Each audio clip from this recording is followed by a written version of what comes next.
Welcome to CTM Sports, where tonight we're talking about different topics. Thanks for signing up. Thanks for subscribing. Thanks for following. Appreciate everybody for checking out the channel. Appreciate everybody for watching on Facebook, YouTube, clips on TikTok. Hope they don't get banned. What else I need to cover? All of it. Thank for all the support. Shout out to everybody who supports the channel. Now, let's get right into it. Marquise Hollywood Brown signs with the Kansas City Chiefs. Now, the question I have is this a good move for Kansas City? Is this a better system for Hollywood? Let me know in the comments what you think. Can he go Hollywood with the Chiefs, or will the system hold him back? Let me know what you think about that in the comments. Is this a better system, or do you think he could do better somewhere else? But in my opinion, I think that he'll be better with the Chiefs. Thinking about it. Am I right? Let me know in the comments. One reason I say it's better is because they actually throw the football, and he's a really good receiver. Really quick off the line, tall, can jump ball, go get it. He mostly always played with running quarterbacks. This would be the first time he played with a quarterback who actually throws the ball. And being in the offense with Kelsey, I forgot the other receiver now off the top of my head, I can't remember. But playing with those guys, their receiving core, he don't have a lot of pressure just being him. So I think that this will be a better fit for him being in KC than being with the Cardinals. The Cardinals, we all know, ain't at their best right now. So we'll see how it goes with the quarterback that they have. Can he get over the hump? Can he get past the perception? Or Kyler Murray, yeah, can he get past the perception? Or will he just be like one of those quarterbacks you just dreamed about? You know, they can run fast, throw the ball, but never really take you nowhere. So we'll see how they go with the Cardinals. But back to the Chiefs. Can Hollywood, can he stay healthy for KC? Because sometimes you get nicked up a lot. A lot of times when you see that with fast receivers, they do get nicked up a lot. But can he stay healthy with KC? Because they got a receiving core, and it's not always going to be focused on him. So he'll get to play in the slide. He'll get to move around. He'll probably not have to play 100% of the snaps, kind of give him breathers here and there. And people who get nicked up kind of need that kind of offense to where there are 3 or 4 receivers. You got to really make a decision. And I think that he could really benefit from being with KC. But let me know what you think. I think he's going to be all right. That they're going to have a good. And my next question is, can the Chiefs make another run? I think they still got to make sure they get Chris Jones signed up. I think they still got to get some defensive players left. But I think they can. But they really got to, the GM, like we talked about last podcast, the GM has to build the team. If the GM can build the team, I think they can make another run. Anytime you got Patrick Mahomes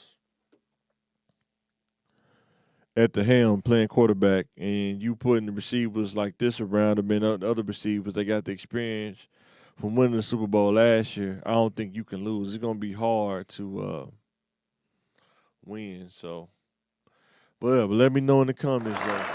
Hollywood traded to the Chiefs. Let's see if we can go Hollywood now. Now he playing with a quarterback that can give him the receiver.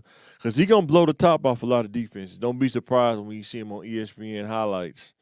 But shout out to the Chiefs making that deal while everybody else trying to make the big splashes. They doing the subtle things and getting things done. So shout out to the Chiefs.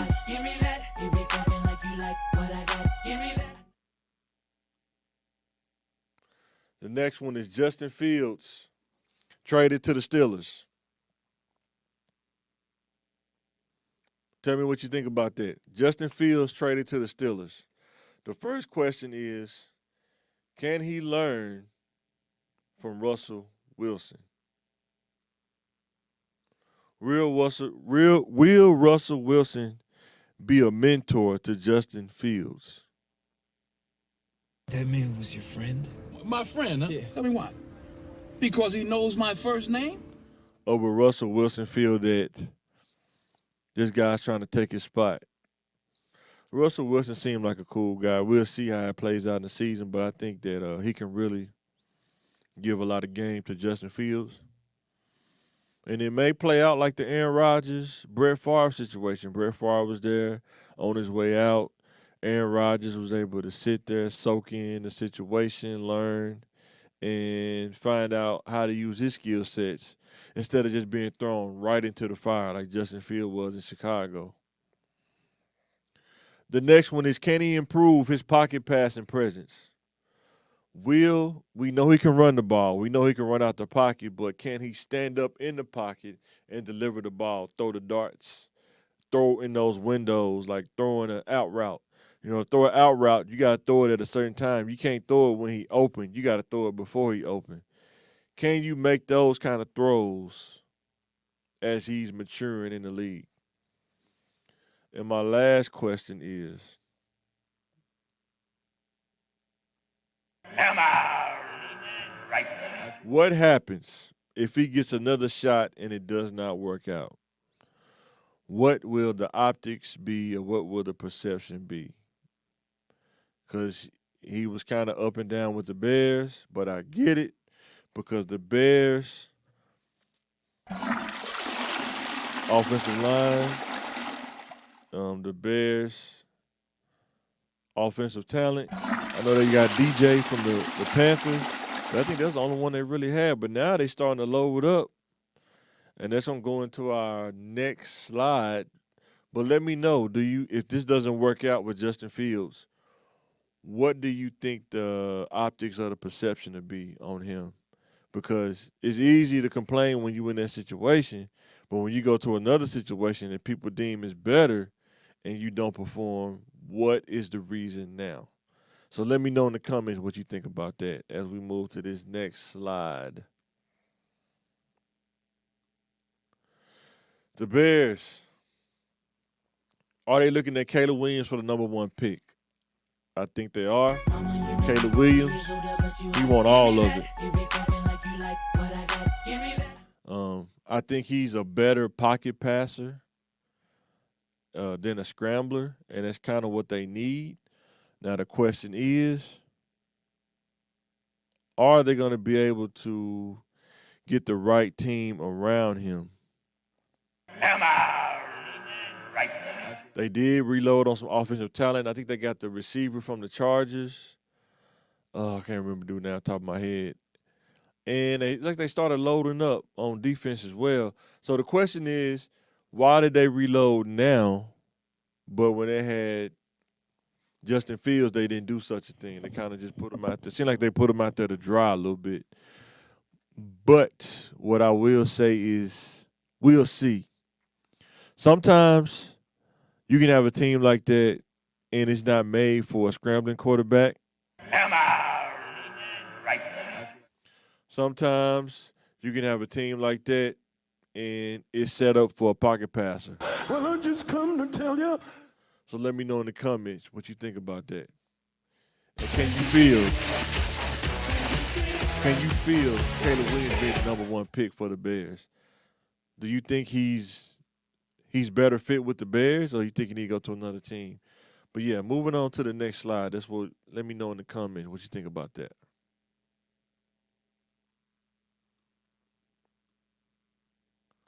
So, here's my next one. Bronny James. Is there a double standard with Bronny James? Will he enter the draft, and is there a double standard with people looking at Bronny James? They're saying that he's only averaging 4 or 5 points a game. Is he worthy of the draft? The thing I want you to think about is there are a lot of pro player kids who went pro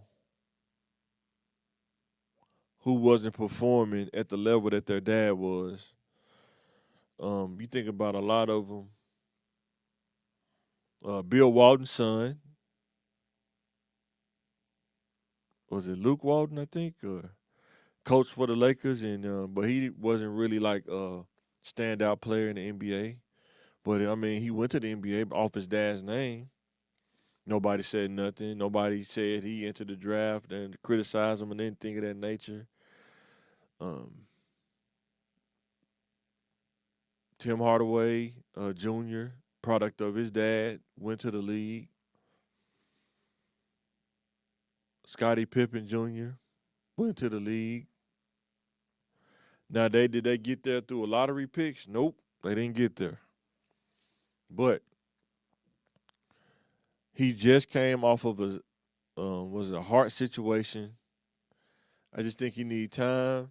And the question is, does he have the same hunger and drive as his dad did based on the circumstances and situation that he in?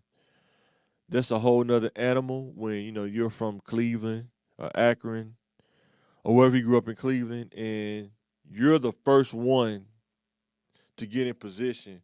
So you don't have the money structure already. You don't have, you're not living in Bel Air or anything of that nature. I mean, you in the belly of the whale, trying to get out the belly of the whale. Bronny, totally different situation. Dad is a, triple digit millionaire living in Bel Air, going to USC, probably right down the street. He doesn't have to go as hard as his dad did. And he probably can still get in the league through the name that his dad made. I'm not hating on that. I hope he get in the league. I hope he go pro and get in the league and show that other people can do it, but when he do it, it's a problem. But when other people do it, it's a problem. And I know I was watching some things. I think Michael Irvin made a good point, though. He said when you're dealing with grown men and they think you got there because of privilege, they'll look at you different. But I think as a culture, man, I think we have to start creating privilege for ourselves and stop worrying about what another person got and what you don't got and learn how to create privilege for ourselves and set up privilege so our kids can live off of our privilege that we set up for them instead of having to go out there and sacrifice or work, crazy hard, and you still might not get the same opportunity as everybody else gets. So I think it's a double standard. I hope Bronny, man, go to the league and show out, man, and silence all the haters. But I would say give him time to grow, even if he feel like it. I mean, he don't even have to worry about going pro. That's what people don't realize. So, man, shout out to Bronny, man. Shout out to LeBron. Hope they get it figured out. We'll see what happens and let them live. So,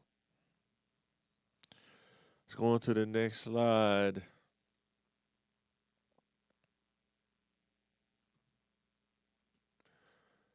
Jake Paul and Mike Tyson. Let me know in the comments. Who you got? Jake Paul or Mike Tyson? The question is Mike Tyson is making workout videos. I got one queued up for you. Give me 1 second.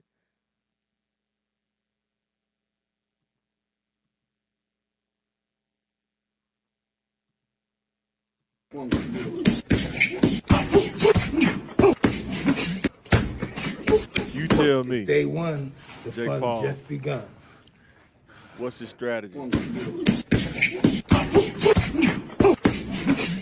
he take them hits to the ribs? Day one, Can he take that hit to fun the jaw? just begun.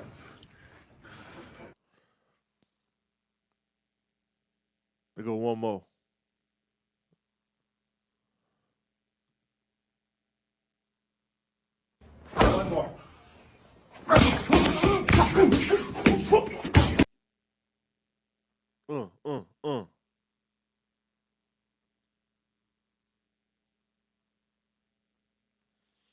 So here's the question. Something to think about. When you go watch the younger Mike Tyson videos, if you get a chance, go watch those when he was training with Gus when he was younger. He will punch so fast that your mind couldn't even register how fast he was hitting that punching bag. You can hear it and you looking at it, but your mind can't register how fast he punching it. It's like your mind can't register that punch that he thrown. It may like he throw 2 punches, but he may throw 3 punches. Now, he's almost 60. I think he's 57. He's still fast, but he's not as fast when he not like Iron Mike fast. Now he like regular fast, which is still fast. But now you can actually see the punches and see the impact that it's doing. The question is, what strategy will Jake have to use to win? Let me know in the comments what you think about that. What strategy does he need to beat Mike Tyson now at age 57, I think he is? Because it's not like fighting Nate Robinson. We talking about Mike Tyson. And when he started doing that bobbing and weaving, you don't know which way he gonna hit you. You gotta be ready for them rib shots. You gotta be ready. The only person I seen that kept him off of him was Lennox Lewis with that jab, because Lennox Lewis was tall. I think Lennox Lewis like 6'4", 6'5", maybe 6'6". But his arms are so long, he kept them away from him that he couldn't get past, his jab. And I think Mike Tyson just got tired of getting jabbed, that he just gave up the fight. Like, man, I ain't got time for this. I'm trying to get in. But I don't know if Jake Paul has that kind of reach. Maybe he do. I don't know, but we'll see. Well, boxing is sad when a 57-year-old guy is the premier boxing match. Boxing ain't like it used to be since Pretty Boy Floyd, Money Mayweather retired. And shout out to Money Mayweather, man. But I think Mike Tyson is a bigger draw. At 57 is crazy. And it's amazing how life comes around full circle. Out of all the stuff Tyson been through, and he still come back around to being a big card fight. Now, I don't know if it's not like a WBA fight or whatever, but still, it's on Netflix picking it up. Not pay-per-view, but Netflix. And he gets to fight Jake Paul, which is a big YouTube guy. I think he changed the game of boxing. It's not just about being in WBA. Am I right? Shout out to Jake Paul. Shout out to Mike Tyson. So with that, I'm going to sign out. Thanks for watching. Thanks for subscribing. Let me know in the comments what you think when you watch this later. Make sure to check out the Thinking Game podcast. Make sure to check out another CTM Sports when we post it, but we usually do the podcast on Thursdays. And we really for the start of reaching out to people as our schedule kind of free up. So let us know in the comments what you think. Thanks for watching. And I am signing out.